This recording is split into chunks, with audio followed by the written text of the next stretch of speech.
হোক, যে আমি মাল হাদিসের কিতাবে এসেছে যে মহিলা পর্দা করে না, যার চুল পর পুরুষ দেখে, মাথা খোলার সাথে সাথে আল্লাহ লানত ওই মহিলার মাথার উপর আসে। জোরে বলেন নাউজুবিল্লাহ। আল্লাহ লানত তার মাথার উপর আসে যদি সে চুল খোলা রাখে, পর্দা না করে। আর সে মৃত্যুর পর তার 7 পুরুষ পর্যন্ত এই লানত চলতে থাকে। এটা সরাসরি হাদিসের কিতাব কানজুল উম্মালের হাদিস।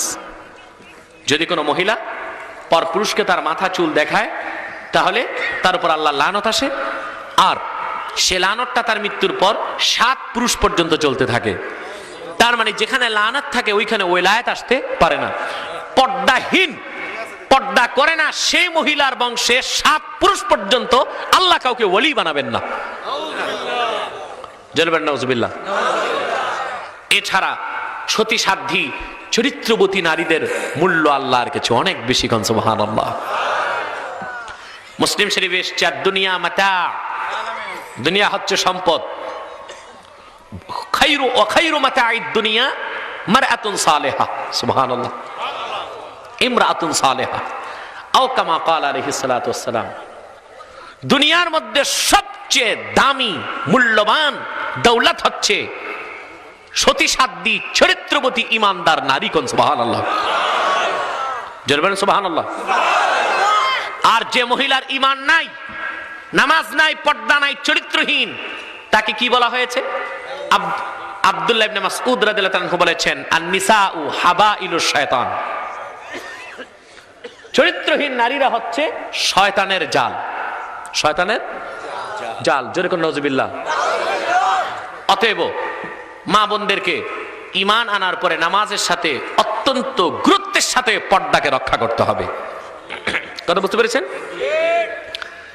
আর স্বামীর শুকরিয়া আদায় করতে হবে। কথা বুঝতে পেরেছেন?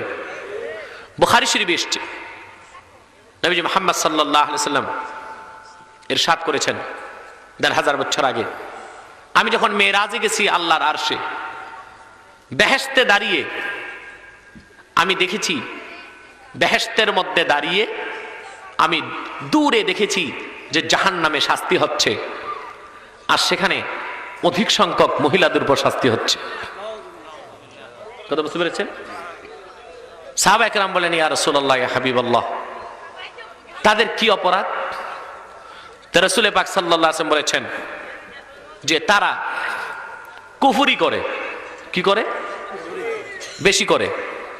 তো তারা বলেছে, আয়াকফুরনা বিল্লাহ ওয়া রাসূলিহি, তারা কি আল্লাহ এবং আপনাকে অস্বীকার করে, এই জন্য কুফরি বলেছেন আপনি?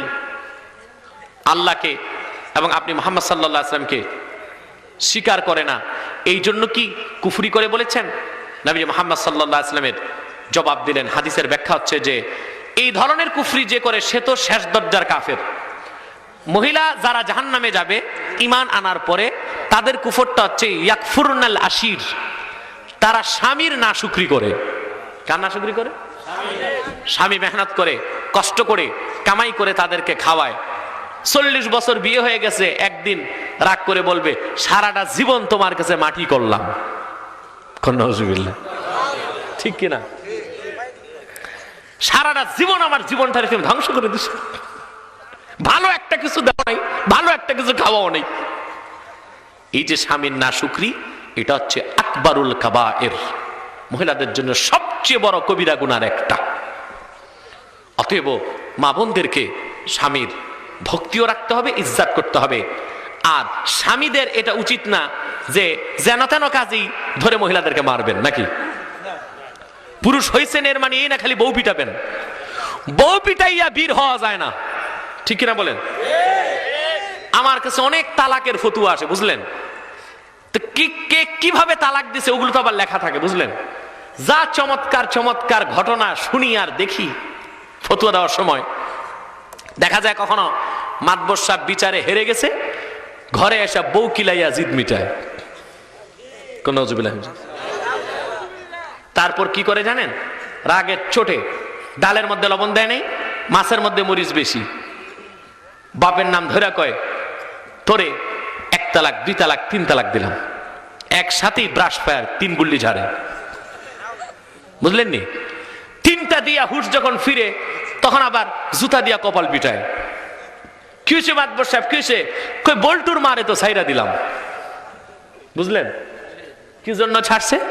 মাছে মরিচ বেশি ছিল, রাগ করে ঝগড়া করে বল্টুর মারে দিছে ছাইরা। এখন আবার মহব্বত লাগে, তো খুঁজে বল্টুর মারে কেমনে আবার রাখা যায়। তো এটা তো শরীয়ত মোতাবেক বিচ্ছিন্ন হয়ে গেছে। এই মহিলার অন্যত্র বিয়ে হবে। দ্বিতীয় স্বামী যদি কখনো ছেড়ে দেয়, ইদ্যত পালনের পর প্রথম স্বামী আবার বিয়ে করতে পারবে। অনেক নিয়ম আছে। তো সমাজে কিছু হিলা মৌলবি আছে না, কথা বোঝে না, হিলা টিলা দেয়, বুঝলেন? বকরি টকরি দিলেই তো একখান উল্টা পাল্টা লেখা দেয়।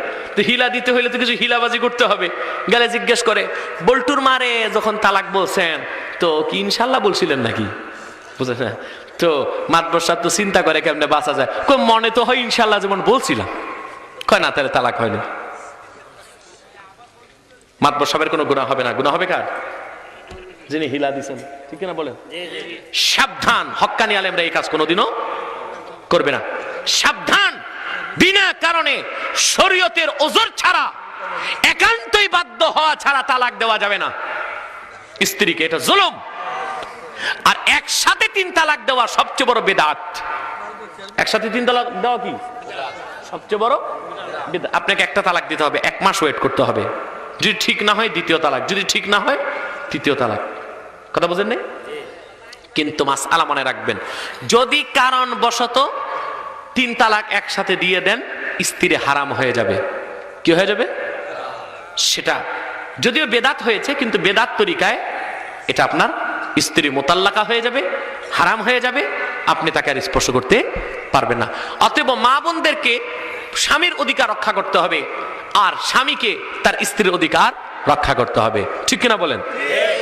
ইসলাম এক্ষেত্রে যতটুকু অধিকার দিয়েছে, এর বেশি অধিকার চাওয়াটা জুলুম বা কুফর ছাড়া আর কিছু হতে পারে না। আজকে আমাদের দেশে সমান অধিকার বলে একটি স্লোগান শোনা যাচ্ছে। ঠিক না বলেন? আমরা বলবো যে না, নারী পুরুষ কোনোদিনও সমান হইতে পারে না, তাদের অধিকারও সমান হইতে পারে না। আমরা নারী পুরুষের সমান অধিকার চাই না, আমরা মহিলাদের ন্যায্য অধিকার চাই। ঠিক কিনা বলেন? আমরা সমান অধিকার চাই না, আমরা ন্যায্য অধিকার চাই। ঠিক কিনা বলেন? আর যারা কোরআন হাদিস পড়েছে, আলেম ওলামা, তাদের স্ত্রীরে সবচেয়ে বেশি অধিকার পায়। ঠিক কিনা বলেন? আমরা পত্রিকায় দেখি ম্যাজিস্ট্রেট সাহেব বউকে হত্যা করেছে, অ্যাডভোকেটের বউ তালাক হয়ে গেছে, জজ সাহেবের বউ ওনার ছেড়ে চলে গেছে, এত অধিকার দেওয়ার পরে। আর একজন ইমাম সাহেব বেতন পায় 4000 টাকা, কষ্ট সৃষ্টে সংসার চালায়। আজ পর্যন্ত খোদার কসম আমি আমার কানে শুনি নাই যে কোন ইমাম সাহেবের বউ তারে রেখে চলে গেছে।